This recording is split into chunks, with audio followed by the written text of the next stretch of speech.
안녕하세요. 전업투자자 봉입니다. 오늘은 역실로 영상을 8월 10일 목요일 11시 49분에 영상을 녹화하고 있습니다. 왜 그러냐면 CPI 발표가 9시 반에 나왔지만 일단 미국 시장의 반응을 보고 영상을 녹화하는 게 바람직하지 않나 생각해서 영상을 이 시간에 녹화하게 되었습니다. 자, 그러면 이제 제가 생각하는 시황은요, 아직 위기가 끝나진 않았다는 것 같습니다. 일단, 오늘 발표된 미국 소비자 물가를 보시면, 근원 CPI가 예측치가 4.8 전월하고 동일했는데 0.1% 내려갔어요. 그리고 에너지와 곡물가를 다 합친 헤드라인 CPI가 전월 3%에서 3.3%로 상승했을 줄 알았는데 3.2% 올랐습니다. 즉, 근원은 예측치보다 0.1% 내려오고 헤드라인도 0.1% 낮았죠. 근데 현재 유가, 천연가스 가격이 상승 중인 상황에서 이게 과연 만족할 만한 결과치인가? 라는 의문이 이제 생긴 것 같아요. 그래서 나스닥이 제가 이제 하단 추세선까지 내려올 수 있다. 그리고 이제 여기를 지지하냐 마냐는 알 수 없는 구간이라고 말씀을 드렸는데 1.5%까지 오르다가 지금 0.92%로 윗꼬리를 크게 달고 있습니다. 그 이유를 생각해보면 이 물가가 이 정도 수준으로 다음 달에 더 이제 올라갈지도 모르는데 만족할 수 없다는 게 첫째. 두 번째는 기존 문제들이 해결이 되지 않았어요. 미국 정부는 장기채 발행 예산을 만들어야 되니까 국채를 계속 찍어내야 되고 오늘 입찰이 10년물이 있었는데 예측치보다 금리가 좀 올랐습니다. 이건 수요자가 별로 없었다는 뜻이에요. 그리고 은행권 부실화 가능성, 그리고 가장 중요한 물가 재반등 가능성은 여전하다는 거죠. 그래서 힘을 받지 못하는 거죠. 제가 생각하는 폭락장으로 가는 메커니즘의 시작점은 물가입니다. 물가가 계속 내려와서 안정화가 되면 걱정할 게 하나도 없습니다. 그러면 솔직히 말씀드리면 하지만 그런 지금 상황 분위기가 아니라서 문제고요. 이따가 유가랑 국채 통화는 한번 따로 봐드릴게요. 만일 이게 진정한 호재라면 국채 금리도 내려오고 달러 지수도 많이 내려와야 되는데 아주 조금 내려왔어요. 그러니까 이게 좀 신뢰도가 없다는 거죠. 일단 물가가 상승합니다. 다시 하반기에. 대다수의 전문가는 내려갈 걸로 일단 보고 있어요. 저만 그렇게 좀 보는 거고요.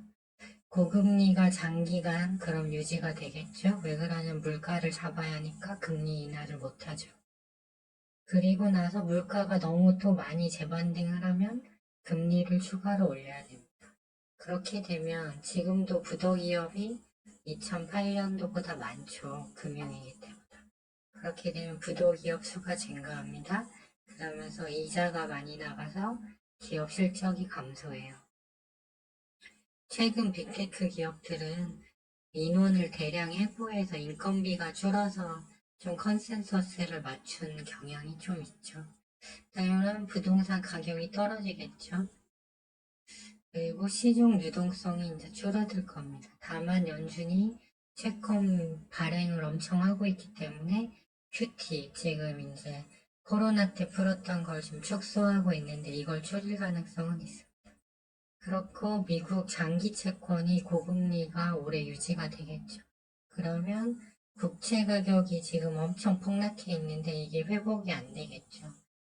그러면 금융권의 기초자산 손실이 발생하고 또 상업용 부동산 손실도 만기가 하반기에 몰려있기 때문에 은행권 부실화가 본격화될 수 있는 우려가 남아 있습니다.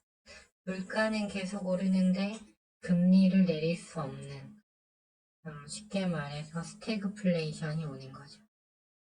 그런 가능성을 전혀 배제할 수 없고 또 8월 말에 잭슨홀 미팅이 있어요. 그래서 이제 전 세계 금융 수장들이 다 모이는데 작년에 잭슨홀 미팅 나오고 나스닥이 10% 밑으로 하락을 했는데 좀 여기 구간까지 일단은 나스닥이 내려온 후에 여기서 이제 잭슨홀 미팅을 기점으로 방향성이 나오지 않을까 이런 생각을 해봤습니다.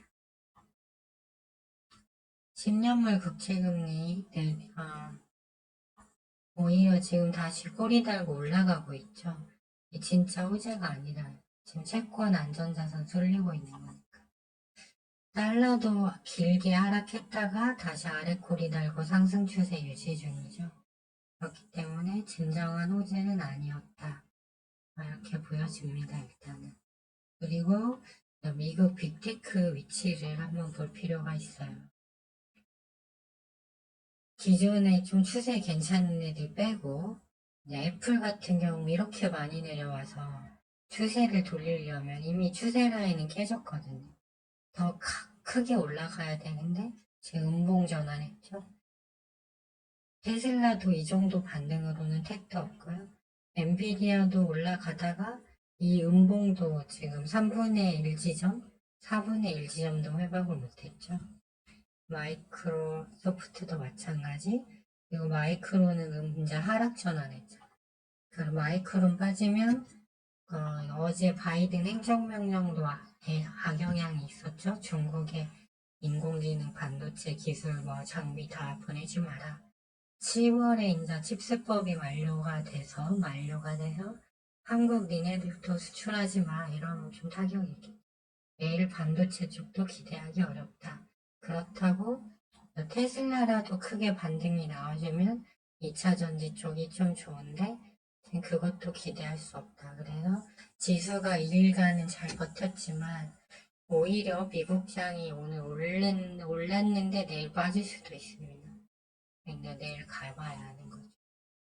그래서 내일도 여전히 녹록지 않을 것 같아요. 삼성전자 같은 경우도 21선 밑에 잠겨 있어요. 30분봉도 계속 하향. SK 하이닉스도 21선 밑에 내려와 있고, 또 삼성전자가 오늘 좀 외인 매도가 많이 나왔어요. 외인 기관 동시 매도가 나왔기 때문에 그 바이든 행정명령이 좀 악영향을 작용하는 것 같아요. 그래서 반도체가 오늘 안 좋았는데 내일도 안 좋을 것 같고, 그 다음에 2차 전지 쪽도 보면 에코프로도 추세가 약해요. 이제 30분봉 여기서 하단에서 15분봉상 이제 투매 시그널이 뜨니까 그에 따른 반등 정도로 보여지고 여전히 추세는 못 돌렸고요. 그 다음에 시총 비중이 코스닥 가장 많이 잡아먹는 에코프로 비엠은 계속 15분봉이 하향이에요. 투매 시그널 떴는데 반등이 이 정도밖에 안 나와요. 그렇기 때문에 제가 봤을 때 또 SM 엔터도 별로고 인공지능도 네이버도 추세가 좋지 않습니다. 그래서 결국 내일도 지수가 계속 이제 좀 안 좋아질 가능성은 여전한데 내일도 바이오 제약 아니면 이제 오늘 처음 시세가 난 화장품, 면세점, 외국인 카지노 이렇게 중국 관광객 재개 관련 쪽이 가겠죠. 이쪽은 갈 거예요. 왜 그러냐면 이게 7년 만에 이게 풀린 거기 때문에 그 경제적 효과가 크겠죠. 당연히 여행주나 마찬가지.